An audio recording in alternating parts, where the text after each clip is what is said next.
Hello everyone, this is study class 8. In this video we will talk about class 8 science chapter 13 sound exercise question answers. So let's get started. First question is choose the correct answer. So हमें correct option choose करना है. Question है sound can travel through.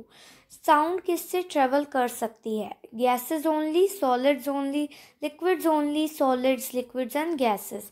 तो sound किससे travel कर सकती है? Sound gases से भी ट्रेवल कर सकती है, सॉलिड से भी कर सकती है और लिक्विड से भी. तो इसका आंसर है सॉलिड, लिक्विड एंड गैसेस. तो sound solid, liquid and gases से ट्रेवल कर सकती है.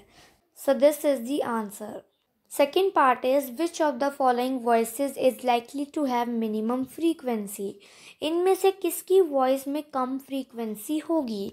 मिनिमम मतलब कम. तो इनमें से किसकी वॉइस में कम फ्रीक्वेंसी होगी? ए पार्ट है baby girl, baby boy, a man, a women. तो इनमें से किसकी वॉइस में कम फ्रीक्वेंसी होगी? सो करेक्ट आंसर है अ मैन वॉइस. तो एक मैन की वॉइस में कम फ्रीक्वेंसी होती है. जो बेबी गर्ल और बेबी बॉय की वॉइस होती हैं उसमें श्रिलनेस होती है, तो वो वॉइसेस श्रिलर होती हैं और उसमें ज़्यादा फ्रीक्वेंसी होती है. उसके बाद वुमेन की वॉइस में भी थोड़ी ज़्यादा फ्रीक्वेंसी होती है और वो भी श्रिलर होती है वॉइस. तो इसलिए मैन की वॉइस में कम फ्रीक्वेंसी होती है और वॉइस श्रिल नहीं होती. Question number 3 is tick true और फॉल्स. सो ये स्टेटमेंट्स ट्रू है या फिर फॉल्स, ये हमें बताना है. ए पार्ट है sound can not travel in vacuum. क्या साउंड वैक्यूम में ट्रेवल नहीं कर सकती? This statement is true because sound vacuum में ट्रेवल नहीं कर सकती. वैक्यूम क्या होता है? वैक्यूम एक एरिया होता है जिसमें एयर ही नहीं प्रेजेंट होती. तो एयर नहीं प्रेजेंट होती तो वो एक स्पेस जैसा एरिया होता है. और साउंड को तो एक मीडियम चाहिए होता है ट्रेवल करने के लिए, जैसे एयर होता है एक मीडियम. तो एयर से साउंड ट्रेवल कर सकती है, गैसेस, लिक्विड, सॉलिड्स, इन तीनों से साउंड ट्रेवल कर सकती है, लेकिन वैक्यूम में नहीं कर सकती क्योंकि वैक्यूम तो बिना एयर वाला एक स्पेस होता है, तो उसमें साउंड ट्रेवल नहीं कर सकती. So this this statement is true. B part is the number of oscillations per second of vibrating object is called its time period. So जो नंबर ऑफ ऑसिलेशंस होते हैं पर सेकेंड एक vibrating object की, number of oscillations एक second में, इसे हम कहते हैं फ्रीक्वेंसी, ना कि time period. So this is false. So C part है if the amplitude of vibration is large sound is फिबल. अगर वाइब्रेशन का एम्पलीट्यूड लार्ज होगा तो साउंड फिबल होगी. फिबल मतलब कमज़ोर, यानी कि हल्की हल्की, कम होगी sound. So this statement is false because अगर एम्पलीट्यूड ज़्यादा होगा तो साउंड भी ज़्यादा होगी, यानी कि लाउड होगी साउंड भी. अगर एम्पलीट्यूड कम होगा तो साउंड लार्ज नहीं होगी. सो ये स्टेटमेंट फॉल्स है. Now coming to D part. For human ears, the audible range is 20 Hz to 20,000 Hz. तो ह्यूमन के ईयर्स के लिए जो ऑडिबल रेंज होती है वो 20 Hz से 20,000 तक होती है. ऑडिबल रेंज यानी कि किस रेंज में हम सुन पाते हैं साउंड को. सो this statement is true because human ears के लिए जो ऑडिबल रेंज है वो 20 हर्ट्ज़ टू 20,000 हर्ट्ज़ होती है. अगर कोई वॉइस इससे ऊपर की होगी, यानी कि 20,000 हर्ट्ज़ के ऊपर की होगी कोई आवाज़, तो हम नहीं सुन पाएंगे. या फिर अगर कोई वॉइस 20 हर्ट्ज़ से नीचे की होगी तो भी हम नहीं सुन पाएंगे. हम 20 हर्ट्ज़ और 20,000 के बीच की आवाज़ सुन पाएंगे. ई पार्ट है the lower the frequency of vibration the higher is the pitch. अगर फ्रीक्वेंसी कम होगी तो पिच भी कम होगी. This statement is false. क्यों? क्योंकि अगर फ्रीक्वेंसी ज़्यादा होगी तो पिच भी ज़्यादा ही तो होगी, क्योंकि पिच और फ्रीक्वेंसी सेम ही तो है. अगर फ्रीक्वेंसी कम होगी तो पिच भी कम होगी. So that's why this statement is false. F part is unwanted or unpleasant sound is termed as music. जो unwanted और unpleasant sound होती है उन्हें music कहते हैं. No, the statement is false because उन्हें तो noise कहते हैं ना. जो हमें तंग करने वाली आवाज़ें होती है जिनसे हमारे कानों में दर्द हो जाता है उन आवाज़ों को सुन के, तो हम तो उन्हें नॉइज़ कहते हैं. तो ये स्टेटमेंट फॉल्स है बिकॉज अनवांटेड और unpleasant sound is termed as noise. G part is noise pollution may cause partial hearing impairment. तो जो नॉइस पोल्यूशन होता है उसकी वजह से कोई बहरा भी हो सकता है। Yes, this is true, because noise pollution से कोई बंदा बहरा भी हो सकता है, उसे कोई भी आवाज़ फिर सुनाई नहीं देगी। So that's why this statement is true. Now coming to fourth question, we have fill in the blanks. तो फिल करने blanks. A part is time taken by an object to complete one oscillation is called dash. तो एक object जब time लेता है एक oscillation को complete करने के लिए तो उसे हम क्या कहते हैं? सो its answer is time period.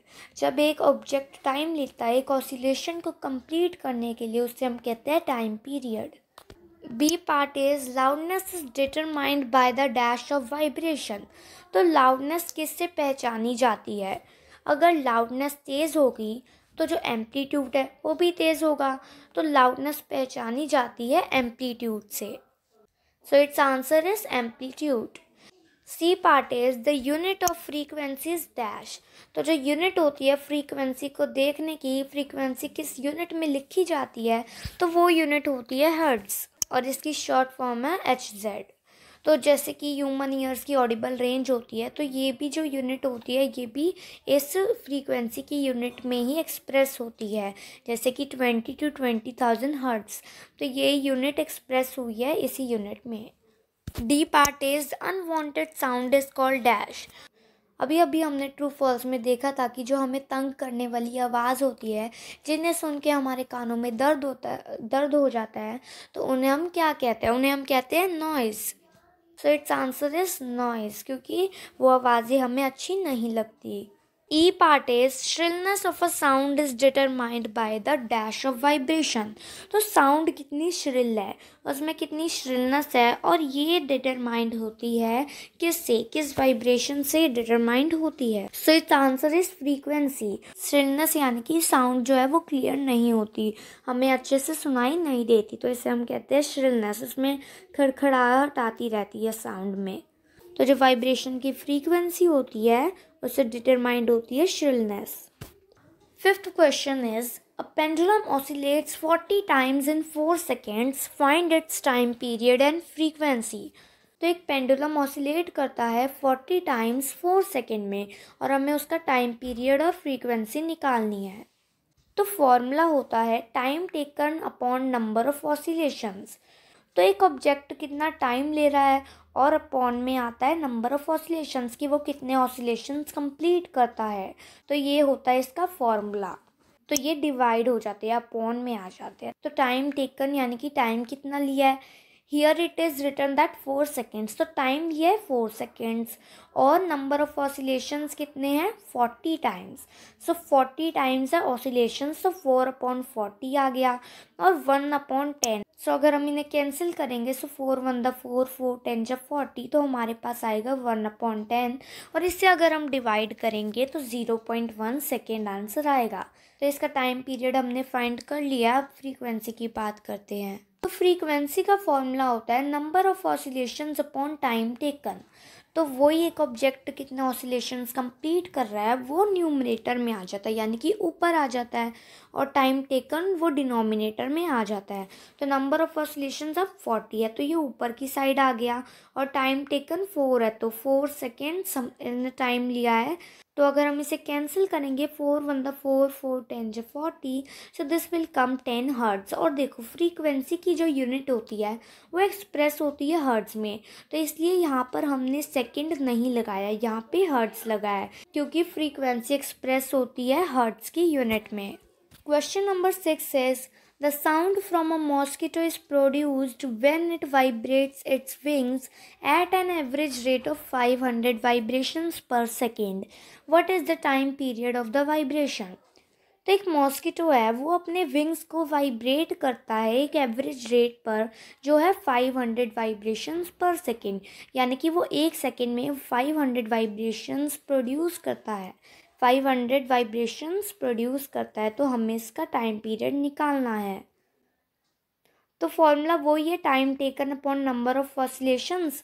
Time कितना लिया पर सेकेंड, यानी कि पर मतलब 1 सेकेंड, तो 1 सेकेंड टाइम लिया है, और नंबर ऑफ ऑसिलेशंस अपॉन में आ गया यानी कि डिवाइड हो गया, तो 1/500। तो यहाँ पे वाइब्रेशंस हैं 500, तो आ गया 500। तो अगर हम इसे डिवाइड करेंगे तो हमारे पास आंसर आएगा 0.002 सेकेंड्स।